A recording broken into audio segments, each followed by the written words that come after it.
honestly. So Exactly. there are so many opportunities that you would not know.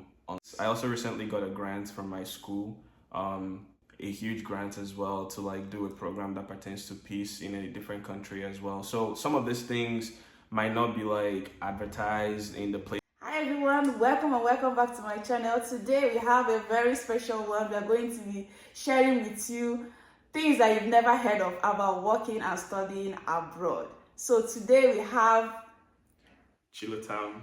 So he's going to share his own experience of studying abroad. He has been in the US for about 4 years or even more. And as you all know, I've also worked in the UK for a while and in the US. So I'm going to be sharing my own experiences. And our hope for this video is that if you are planning to travel abroad with your family, or if you want to study abroad to work, or to if you want to study or work abroad, this will give you an insight on how and what it is like, so that you have the right let's say the right mindset and the right information, so that you'll be able to plan correctly. Okay, so make sure you stick to the end of this video because it's going to really be fully packed. Okay, so let's go. First of all, as someone that is working that has worked in the UK and also working in the United States, one thing that a lot of people need to understand, especially if you're still back home and you got that offer and you are eager to travel to any of these countries, to know that you're not going to make quick money. It's not like you're going to be rich immediately you get there, because I remember when you get that offer, you start calculating how much that money is in your own currency, and it looks like a lot. So the reality is that when you get to the UK or the United States, is that you're going to see that that is not the amount of money that will get into your bank account at the end of the month, or at the end of the 2 weeks, if you are paid every 2 weeks or weekly or whatever. Because they are going to take the pension, they are going to take the taxes and whatever, all those other deduction that comes with it. So even if maybe if the company sponsored you or your hospital sponsored you, sometimes they will take it from your salary and then the whole thing will go down. And at the end of the day, you also have other responsibilities. In the UK, the US, they pay for house rent every month. It's not like in my own country, Nigeria, you pay for house rent like every year. So it's not like you don't bother about paying for house rent every month. So house rent goes out of your salary every month. If you financed your car, so many people that you see online that traveled abroad, that drive all these cool cars, many of them pay for these things every month, a lot of money. So at the end of the day, you may have very little left, especially initially when you travel to any of these countries, right? So it will take time for you to know what works, where you have to, maybe you have to work extra or whatever you need to do to make money. And then the reason why I'm talking about this the first time is that if you have that mindset that it is not like immediately you get to any of this country you make money, to help you not to get frustrated, because a lot of people start complaining in the very beginning because maybe they are thinking, oh, I'm already in this country for 1 year, I've not done anything, I've not saved this much, I've not done this thing in my country, and then they are not happy. They are trying to work all the time, every day, every time, just to make it, because they are feeling like, oh, I'm not really achieving much. Like all right, so if you it doesn't work that way. So you have to be patient and know how things work, how to save money, not spending so much and all of that, and then that salary will work for you. Otherwise, the reality is that that is not how much you make every month. So have that in mind. Okay, so I'm going to allow Chilotam to also share. Man, let me tell you. So from a student perspective, I mean, we don't have to worry about financing cars or mortgages and all that. But schooling in the US is real business. I'm telling you, it's real business. It's really expensive. So for me, my tuition is about $70,000 a year. That's a lot of money. So within the time that I've been here, over the course of 4 years, some people have reached out to me and like, hey bro, like what did you do? How did you get here? So I was very fortunate to get a full ride scholarship. It was approximately a full ride scholarship by the time I came, like 96%. Then if you include work study and all, it was amounting to almost a full ride especially my second year. And then what you find is that a lot of people would think, oh, maybe when I come to the US, I can work. And then when I work, I can get money and then I can pay and all. But don't do that. Do not do that. That's a trap, because you come here, you quickly realize very fast that that's not the way it works. Most of the times, the money you make, like she was already explaining, will go into paying for your rent, paying for your like electricity, utilities, your phone bills, like network, Wi-Fi. You know, you have everything is great, but it's all paid for as well. So it goes into paying for all these things, and then at the end of the day, you realize you don't really have money left. You work for only 20 hours a week, so within the 20 hours that you have to work, that's when you have to like. That's the only, which is also on campus, because if you're an international student, you can only work on campus because you have to use you're an F1 and all that, so you're only restricted to working on campus. So working on campus means most of the times minimum wage. So it's not really as lucrative as working in other places. So really, I tell most of the people that I get the chance to speak to that unless you have a full ride or you really have a strong background and someone that you can depend on financially when you travel, then it might be very stressful. Imagine going to school and you're in class and you have to think about, paying, and if you don't pay, you can't register for classes. So it's really, I don't think there's any way to get around it. So if you don't have scholarships or you don't have people that can sponsor you, you don't think that you can come and work and pay for your school, because most of the times it's not very feasible to do that. Yeah, exactly. So the second one on my own part for people that want to travel with work visa is that with work visa, what happens is that some people, they sell themselves short.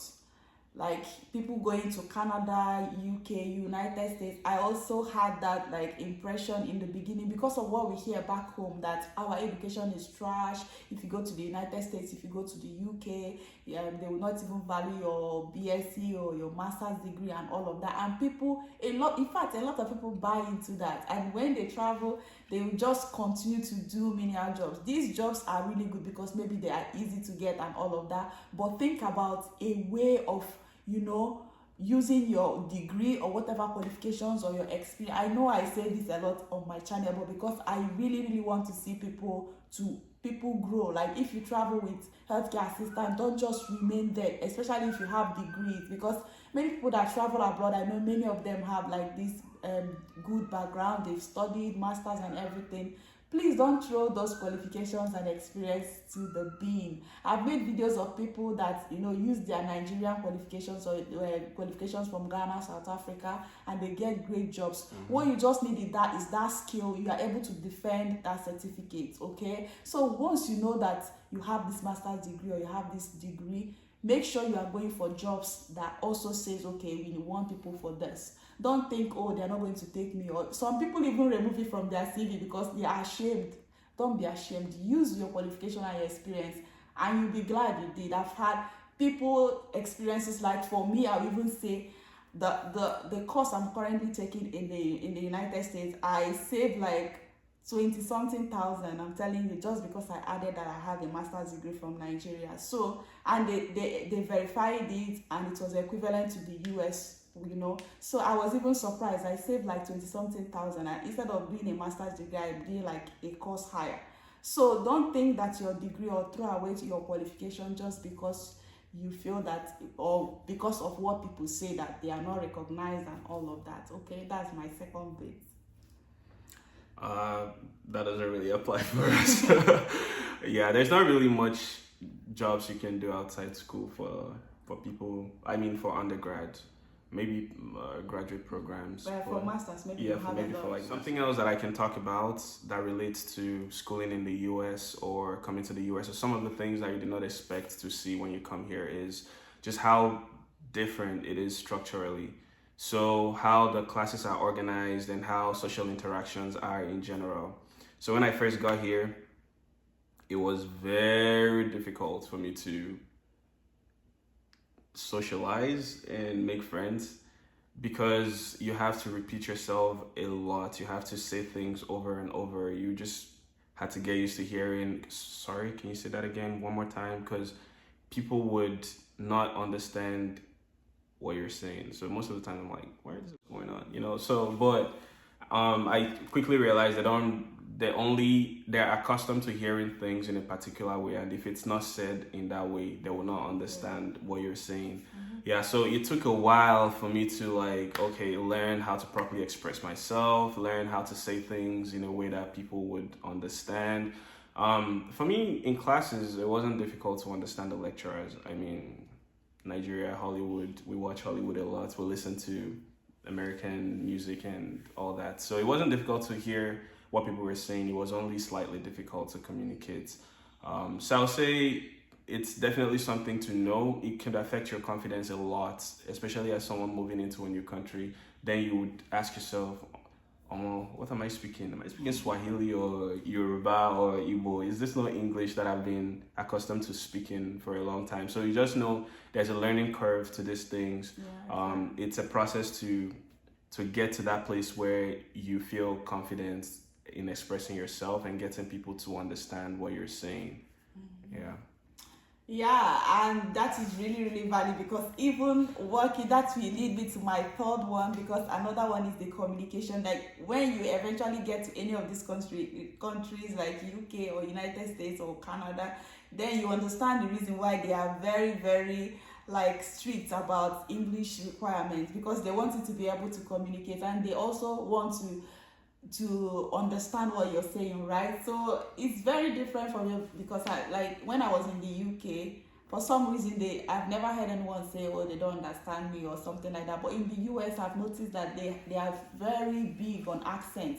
They will keep asking you, oh, where is that accent from? Where are you from? Oh, can you say that again? And I was like, I've never heard anybody like, this is very strange. How come they can't understand, even though they will still say it almost the same way I said it, but then in a different way? Maybe they will stress a different, part of the word, and then they want you to say it severally at the end of the day. But because what I just tell myself is, I will just have to, like, it's okay, I know I have accents, but I will just try to repeat myself and all of that. But just know that even though you have passed all the IELTS and all of that, they will still say they can't understand you. So just like you said, like there's a learning curve. So you keep learning, you keep like refining how you talk or something like that. That doesn't mean that you have to ditch how you talk, your accent, but that you will learn maybe the way they say some of the things, so that you'll be able to communicate effectively, and that will help your confidence a lot. So. And just for the record, everybody has an accent. So Americans like to think they don't have an accent. They have an accent too. If they mistakenly find themselves in Nigeria or any other place, they'll be the ones with the strange and funny accents, So everybody has an accent. I have a Nigerian accent. You might have like a Kenyan accent or wherever you're from. So Americans have an American accent, obviously. So exactly. So the next one I want to talk about when it comes to work as well is that if you really want to move abroad to work, and it's okay, it's easy for you to think, oh, it's very easy or something like that. When you go online and you see a lot of people getting jobs and all of that, you don't really know how what they have put in, like the kind of work they have put in to get there. So in my experience, I've noticed that, because I also tried to study abroad as well before I now decided to work abroad. So the thing is that you have to put in a lot of efforts. You have to put in a lot of, if they say this is the requirement for a particular way, just try to meet up with that requirement. Try to avoid shortcuts. That shortcut of, maybe let them write something for me from my school so I don't write English requirements. A lot of people want to avoid that English or avoid certain requirements so that it will be easier for them. But at the end of the day, you may be wasting your time, the effort, like money and all of that. But whenever you now decide, what I want you to take from, even if you remove every other thing or you don't want to listen to anything we've talked about in this video, if it is your dream to go and like to work in any of these countries, try not to follow shortcuts. Just try to meet all those requirements. If you need to write exam and all of that, I know for us in YouTube, we used to like talk about schools that we accept you without IELTS, schools that we accept you to, schools that will take you even if you have this one. But the thing is that those schools will become competitive and all of that. So, and then not everybody will be taken. Even when we talk about maybe vocational schools and all of that, at the end of the day, some of those vocational schools, they just want very maybe they want 23 people and then thousands of people will apply. Yep. But if you have all the requirements tick, then it is a lot easier for you. So if you are still coming out of secondary school, high school, or whatever, and you have that plan of working or studying abroad, try to meet the requirement right from time. And if you are already applying at this time as well, and you are looking for shortcuts, my top advice for you, when everything started clicking for me, was when I decided, okay, let me leave all those letters, let me just write this exam.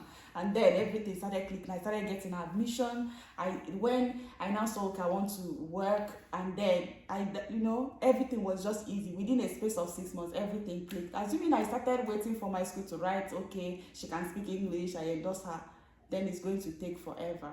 Okay, so just try your best to follow what, if they say this is a requirement, just follow that way, okay, and then it will remove a whole lot of stress for you. Yeah, to add to that, so on the undergrad level, so if you're coming out of high school and stuff, they have a lot of schools are becoming SAT optional. So SAT is the exam you usually have to take.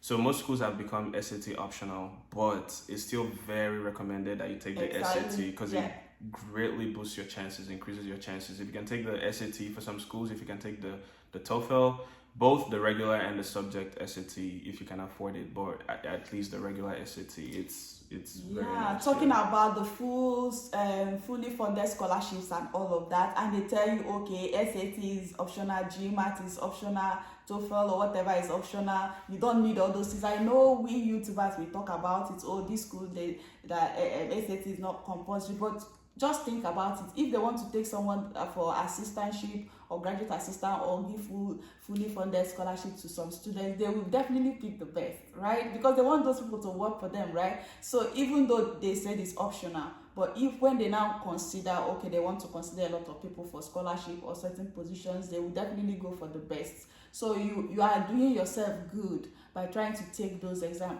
even though I still know, because I try to encourage someone like that, and they were like, this is really expensive. Like, even writing IELTS now, I think the price has even gone up, which is really crazy. But then, as much as you can afford. If you can afford it, definitely do that. If you can't afford it, you can also save up. Sometimes people can afford it, but they are afraid that what if this is going to be a waste at the end of the day. So trust the process. If you can afford it, but your fear is that maybe if I write it, I'm going to fail, and then that money will just go. Try it, or it won't be useful. Yeah, some people will say it's not useful, or it's going to expire, or maybe I write the exam and then I don't get admission, or I don't get scholarship. So if you are afraid right from start, so the scholarship, you're not giving yourself the chance. So give yourself the chance. A lot of people have given themselves the chance, and they are surprised how they get, like, he got full scholarship and all of that. So it's still possible for anyone out there to get these fully funded scholarships and all. Right? So the other thing that I was going to touch on is opportunities here in the US. So the US is a very large country, so big, and there are so many opportunities that you would not know unless you do research on.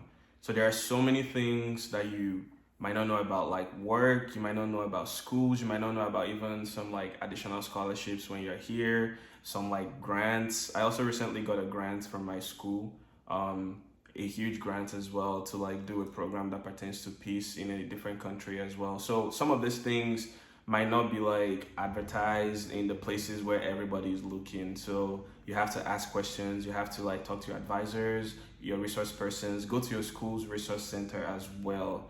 Most of my friends in different schools have gotten huge support from their schools just by going into the resource center or whatever office does that for you in your school, and then asking them like, oh, how can I do this? How can I do that? Because in the US, they expect you to represent yourself. It's not like, I mean, in Nigeria, some things are handed over to you, but here they want you to come in there, talk to them. What do you need? How can I help you? And then you express yourself. You tell them, hey, I'm in need of this, I'm in need of that. And most times if they can't give you the things you need, they can direct you to the places where you can get them. So definitely be on the lookout for opportunities, ask questions. If there's anything that you are struggling with, don't feel shy about opening up. It's not really like a place where people will shame you for being in need of stuff. I'm telling you, almost everything you need, there's always someone that can help you out with it. But I mean, finances, there's a limit to that too. You have to bear in mind. To add to the opportunities, I also talk about even people that go for that travel like me, working in the UK, working in the United States. So the thing about working as well is that there are a lot of opportunities. Like when in the UK, they will say so many things are free, but people sometimes we don't even access some of those free things. So in the UK, you have maybe libraries where you can even borrow toys for your kids. So, but people don't know about that. But all those little expenses that you make by buying toys for your kids, buying books for your kids, you can register in the library and you have access to a lot of books that you can borrow. So, even in this United States, they said that you have to pay for things. In the US, it's very expensive. So when I came here, I didn't even check for free things. But when I eventually started registering for things in the communities, the day they gave us when I registered in their library and they gave me the card, I was expecting them they even gave me one book for my child. So I was expecting them to tell me to pay, like they say you have to pay for everything in the US, right? But they said it's free, it's all free, and you can borrow up to 25 books. I was like, really? I was just telling him I didn't even know that anything is free, because people say these things online media, people tell you, oh, nothing is free, you're going to pay for this. But I've really accessed so many things that are actually free in the United States, right? Mm-hmm. So, but people will not tell you unless you ask. Mm-hmm. And then unless you find out from the source. So that will lead me to the next one before I tell him to also conclude. The next thing is that make sure you're getting the information from the source. Sometimes people tell you can't get certain things because they have tried and failed, maybe because their own background or whatever qualification they have or whatever experience they have or the kind of place they are in, they don't have that, they are not able to get that. So they come and then share with you, or when you ask them, they'll tell you, oh, you can't do this, it's after 2 years, you can't do this, after 1 year. So what I have learned is that going to the source, assuming you want to buy a house, for instance, when you just came, going to maybe a mortgage advisor, for instance, going to a financial advisor, for instance, instead of hearing from this person, and they are all telling you from their own experiences, going to this professional, sometimes those consultation is free. For the mortgage advisors that we've gone to, is free. She advised us the first time we came here, we just wanted to know how to buy a house and all of that. The person said, okay, at this point you don't have your credit score, and then she gave us how to build your credit score, and she said she will follow up with us and all of that, and that helped us in the beginning. Okay, so we are able to know exactly when we are now qualified to buy a house, and it was different from everything that I've ever had. Someone told me, oh, it's going to be 1 year, or some people say, oh, it's going to be 2 years, but it's different. So your own circumstance is going to be different, because sometimes they check, okay, your work background, your work history. So their work history is going to be definitely different from my own work history. So you see, sometimes people just share based on their own experience. So speaking to a professional is very, very important. Just like he said, you visit if you are studying, you visit your school, try to find out what is out there. If you also get a work visa or whatever in any country, make sure you make use of the professionals around. Mm-hmm. If you don't know how to save, you don't know how to invest, you can go to financial advisors. Some of them are going to be free for you to consult. Some, if you know about Graham, or I forgot his name, but I'm going to put the link in the description. He has a lot of financial advisors that are already vetted that you can go and speak to. They will help you to get started, know what to do with your money when you are in any of those countries. Okay, so that would be my group one. Okay, so ladies and gentlemen, my final thought today will be on identity. So like I had mentioned before, the US is a really diverse place. It's a really diverse country. So one of the things that back home, people are like, oh, this is the way the white people do their things, or this is the way Americans do their things. And then you come here and you quickly realize, who are the Americans? Americans are so many. There are white people, there are black people, Hispanic, and they all have different cultures. So when you come here, find the group that clicks for you, find the right set of people that you want to hang with, choose the identity you want, choose how you want to speak, choose how you want to interact. If you're a religious person, if you're a Christian, find a place where you can identify as a Christian. Find groups that relate to the culture and belief system that you carried with you to the country that you went to. And then just make it work. It's just like a normal, regular place where you expect to thrive and live your life, So just live your best life, right? Exactly. Exactly. Just make it work for you. Make it work for you. If you don't know anything, ask questions, right? Ask questions. I know my favorite people to answer on Instagram are people that are already in the process. They will tell me they got this job, I'm going for this interview, or they tell me they just passed their IELTS. If I see that message and I didn't respond, maybe it's already 1 month, I feel terrible because I feel like I should answer this person. Not people that keep telling me, is it even good to travel? Or is it even, they've not even started the process. Or some people that will just go into my DM and say, okay, just ask me the same thing I've already talked about on the videos. But yeah, guys, if you're already in the process, you always find someone that has passed that level, right? So don't think that you are the only person that is going through that at that same point. So my last bit for this video, and I hope you have learned something all the way, is that make sure that you have a good plan. Don't just say, okay, you get maybe you get the study visa, you get the work visa, and then you say, okay, I'll just have your own personal plan. It will help you with everything that you're going to be doing, right? Have your own personal plan. When you get to the UK, so what next? When you get to the US, so what next? So that plan will help you to even know what questions to ask.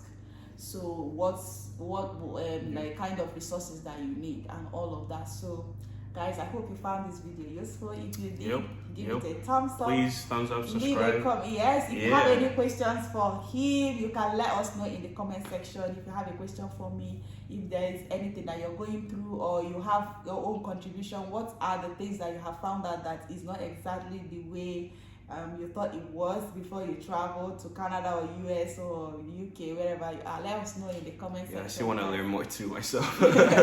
So thank you so much, guys, for watching, and I'll see you in the next video. Bye.